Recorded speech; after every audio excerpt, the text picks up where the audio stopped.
Alhamdulillahilladzi anzala ala 'abdihi al-kitaba wa lam yaj'al lahu 'iwaja. Ashhadu an la ilaha illallah wahdahu la syarika lah. Wa ashhadu anna sayyidana wa nabiyyana Muhammadan 'abduhu wa rasuluhu la nabiyya ba'dah.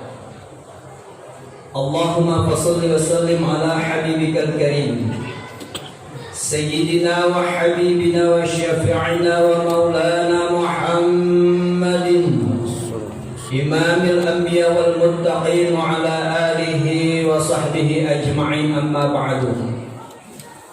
Faya ayyuhal hadiruna rahimakumullah, ittaqullaha haqqa tuqatih wa la tamutunna illa wa antum muslimun. Hadirin sidang salat Jumat rahimakumullah, di siang hari yang terang benderang ini, walaupun matahari tidak menampakkan wujudnya, namun kita bisa membedakan mana siang dan malam. Barokah daripada keimanan, ketakwaan, keislaman kita, bahkan mahabbah wa ittiba kita pada ulama, sehingga bisa menghadirkan dan menghantarkan kedaulah kaki kita. Wujud kita ada di masjidnya Allah, di rumahnya Allah, untuk selalu beribadah meningkatkan daripada prestasi ibadah membawa takwa kepada Allah Subhanahu wa taala. Salawat beriring salam kita sanjungkan keharibaan manusia pilihan baginda Nabi besar kita Muhammad sallallahu alaihi wasallam wa barik alaihi wa alihi. Hadirin rahimakumullah, beberapa dekade daripada tahun-tahun ini adalah boleh dikatakan tahun yang penuh dengan duka cita.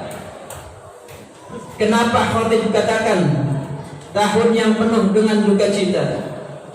Rupanya dengan jumlah penduduk yang sangat banyak, mayoritas muslimnya di Indonesia, bahkan di dunia, tercatat penduduk NKRI yang beragama Islam, yang beriman kepada Allah dengan jumlah yang terbanyak, maka boleh jadi Allah untuk mengangkat harkat dan martabat umat Islam di Indonesia mendapatkan ujian yang sangat banyak pula dari Allah Subhanahu wa taala. Di belahan bumi yang paling timur Allah uji dengan banjir. Di belahan bumi bagian tengah Allah uji banjir. Di bagian bumi sebelah barat Allah uji pula dengan yang namanya longsor, gunung meletus, wabah penyakit, kebanjiran, angin topan dan puting beliung. Kita berharap kepada Allah yang Maha Rahman dan Rahim agar kiranya itu menjadi cermin ibadah kita di hadapan Allah Subhanahu wa taala. Kita berharap kepada Allah Jalla Jalaluh ditingkatkan nilai ubudiyah kita kepada Allah, nilai takwa kita kepada Allah.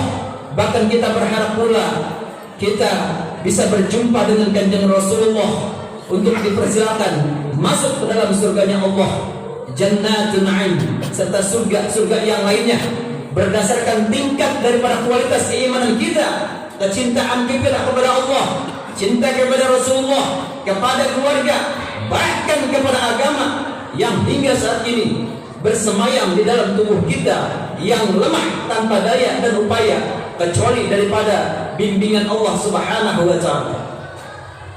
Hadirin rahimakumullah, banyaknya bencana-bencana tersebut sehingga pada siang hari ini khatib mohon dengan segala kelemahan dan kedaifan, kefakiran, kejahilan, bahkan kebodohan khatib, ingin menitip daripada bagaimana Allah Subhanahu wa taala memberikan informasi yang faktual di dalam Al-Qur'anul Karim. Karena Al-Quran tidak pernah ketinggalan zaman, tidak pernah usang, tidak pernah tertidur. Tetapi Al-Quran selalu membelakang matanya di hadapan orang-orang yang selalu berpikir dengan ayat-ayat Allah, baik itu ayat-ayat kauniyah ataupun ayat-ayat yang lain yang termaktub di dalam Al-Quran, Injil, Taurat, bahkan Zabur. Allah Subhanahu wa Ta'ala berfirman, salah satu daripada firman-Nya adalah Zaharul fasadu fil barri wal bahri bima kasabat aydin nas. Salah satu daripada penyebab murkanya Allah Subhanahu wa Ta'ala kepada penghuni daripada di kolong jagat buminya Allah Subhanahu wa Ta'ala sudah terang, sudah jelas bahwasanya bencana itu yang datang bertubi-tubi bukanlah Allah murka sekedar murka, tapi karena banyaknya tangan-tangan yang berbuat kerusakan di permukaan buminya Allah ini ya. Hadirin rahimakumullah, di dalam ayat tersebut termaktub satu ungkapan, bima kasabat aydin nas. Penyebab rusak buminya Allah adalah oleh kejahilan daripada tangan manusia. Bisa jadi hadirin sekalian, yang dimaksudkan tangan adalah orang-orang yang memegang jabatan, yang dulu ketika dia belum punya jabatan, dia mohon kepada Allah. Dulu ketika dia belum jadi orang penting, dia mohon kepada Allah agar diangkat harkat dan martabatnya oleh Allah Subhanahu wa Ta'ala. Dulu belum dia punya jabatan, masih miskin, perlu bantuan orang lain. Setelah dia menjabat, dia lupa siapa dirinya, bahwasanya dia adalah makhluk Allah yang diciptakan oleh Allah Subhanahu wa Ta'ala. Falyanzuril insanu mimma khuliqa min ma'in dafiq yakhruju min baini sulbi wat tara'i. Allah ciptakan manusia melalui tulang sulbinya manusia, daripada air yang keluar memancar dari tulang sulbinya manusia tersebut. Dari tulang sulbi itu mengalirkan air buat orang-orang yang telah melakukan hubungan rumah tangga alias menikah dengan resmi, maka itu menjadi pertanda suatu hubungan yang dihalalkan oleh Allah Subhanahu wa Ta'ala. Dari hubungan tersebut Allah bikin beranak pinak penghuni daripada bumi Allah Subhanahu wa Ta'ala.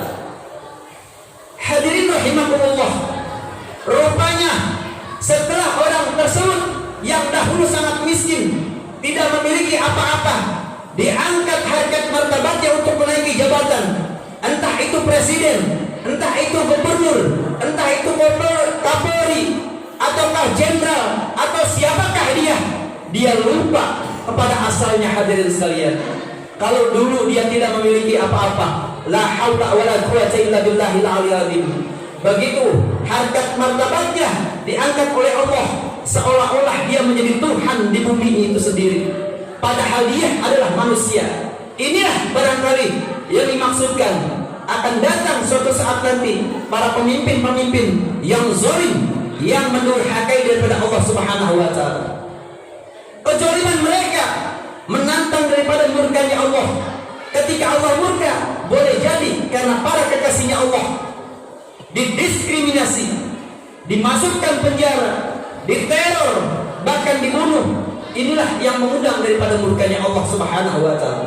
Bahkan Allah di dalam salah satu hadis qudsinya, Allah katakan, barang siapa orang yang membenci daripada para kekasihku, berarti dia mengundangku untuk berperang. Untuk berperang kepada Allah. Allah tidak butuh menelepon para jenderal yang bintang 5, bahkan bintang 7, bahkan mungkin lebih daripada itu. Allah cukup turunkan daripada air bah yang tidak mudah ditahan, tidak mudah untuk kita lari darinya. Harta benda kita tinggalkan, kalau perlu anak dan istri kita tinggalkan. Kenapa? Karena kita merasa takut akan datangnya banjir tersebut.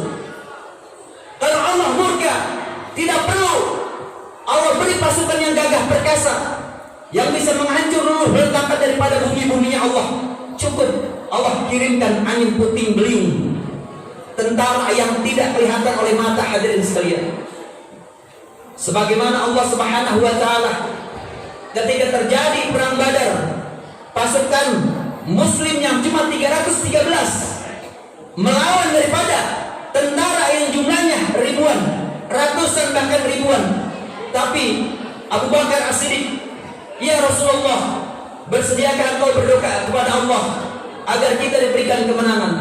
Baginda Rasul berdoa, kiranya pada saat itu pula dibayar kontan oleh Allah Subhanahu wa taala.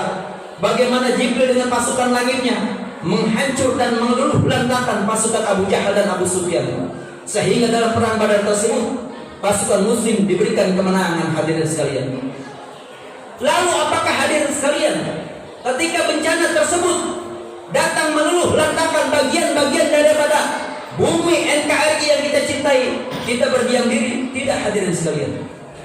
Kita punya lisan untuk berdoa kepada Allah. Kita masih punya dua mata untuk melihat daripada firman-firman-Nya Allah, yang kita padukan berbagai kekuatan yang ada pada diri kita untuk berdoa, berzikir, beristighfar, memperbanyak bacaan Al-Quran, hanya khusus untuk meminta daripada rahmat dan kasih sayangnya Allah. Hadirin rahimakumullah, di dalam firman yang lain Allah Subhanahu wa taala berfirman, "A'udzu billahi minasyaitonir rajim. Kama akhrajaka rabbuka min baitika bil haqq wa inna fariqam minal mu'minin." Yang artinya, sebagaimana Tuhanmu menyuruhmu pergi dari rumahmu dengan kebenaran yang sangat nyata, meskipun sesungguhnya sebagian daripada orang-orang yang beriman tidak suka dengan kebenaran tersebut. Nyata, hadirin sekalian, kita bisa saksikan di bumi kita Indonesia NKRI, mana orang yang cinta dengan ulama, mana orang yang benci dengan ulama, mana orang yang mahabbah dan ittiba dengan ulama. Sesungguhnya pangkat dan harkat ketinggian pada ulama telah dijamin oleh baginda Rasul, dan kita hafal hadisnya.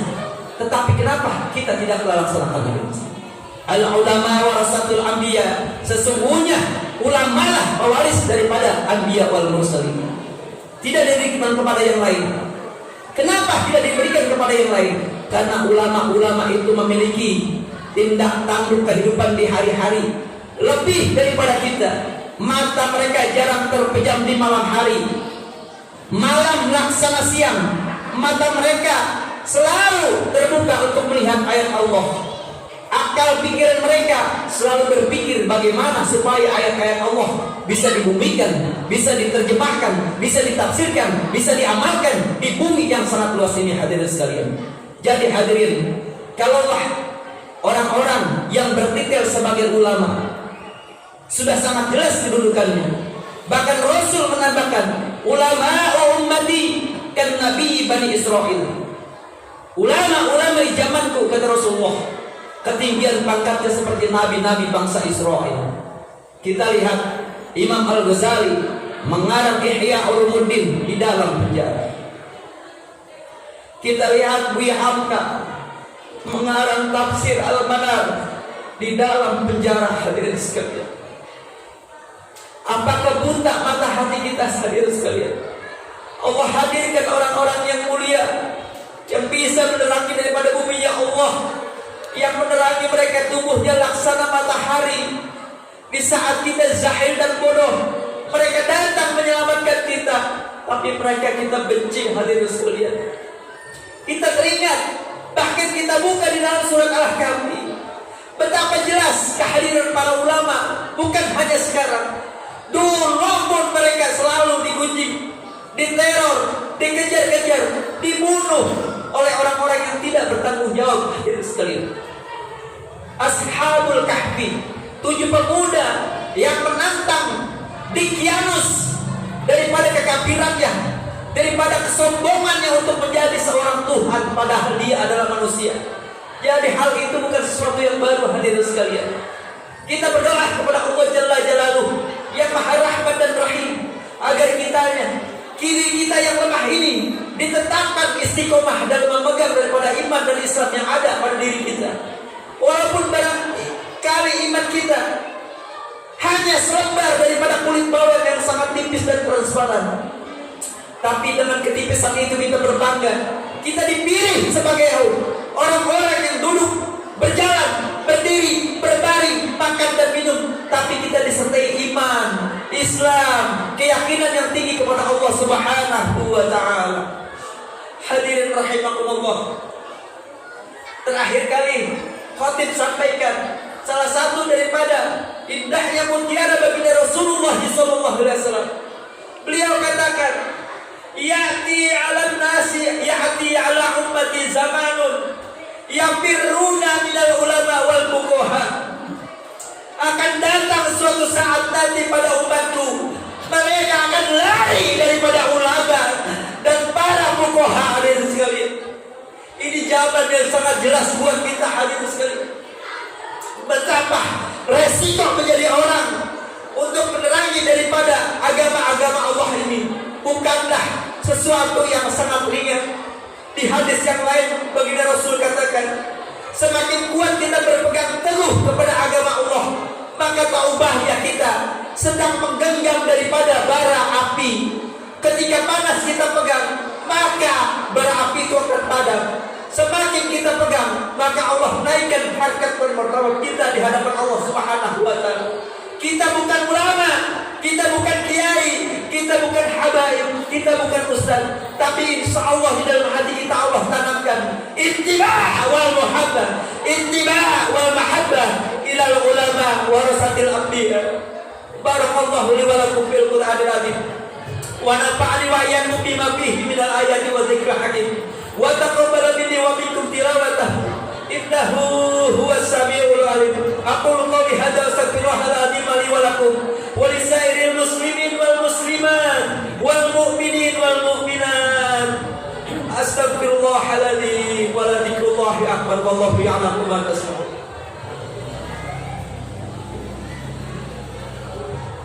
Allahumma sholli ala sayyidina Muhammad